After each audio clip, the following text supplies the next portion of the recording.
So as a boy mom, I find that I have to really be in tune with these boys and their emotions, or lack thereof, or what seems to be a lack thereof.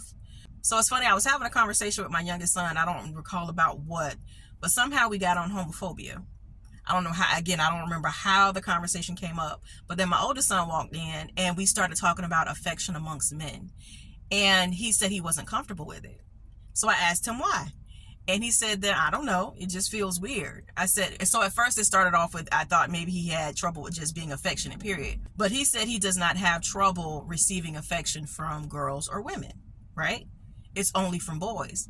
And it's so funny because all I hear around these kids is get and all that. And I do not allow my children to say those words. I do not allow my children to say those words. They are just offensive and horrible words. And I asked them why they even say those words. I asked them, what do those words even mean? Right? And it all comes down to homophobia, right? So that led to, so that became a part of the conversation with my oldest son. Why don't you feel comfortable receiving affection from males?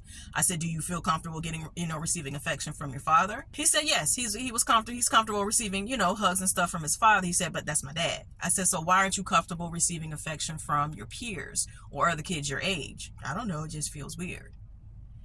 That right there, if it's not checked or explained or, thoroughly spoken to with your child, that right there can easily turn into homophobia.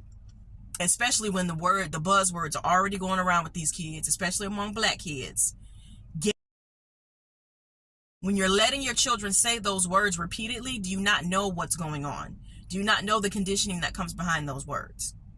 My son does not feel comfortable with affection from people around his age, people, his peers. He does not feel comfortable. I said, so you and your homeboys don't dap it up and give each other a quick hug?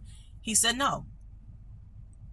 He doesn't even feel comfortable hugging his brother, right? So I'm like, okay, did I not make them hug enough as, when they were younger? Is it something that I did? But I'm just like, I also have to remember they're not around men who show affection. They don't have men around them teaching them about healthy affection amongst males. It's really something to think about.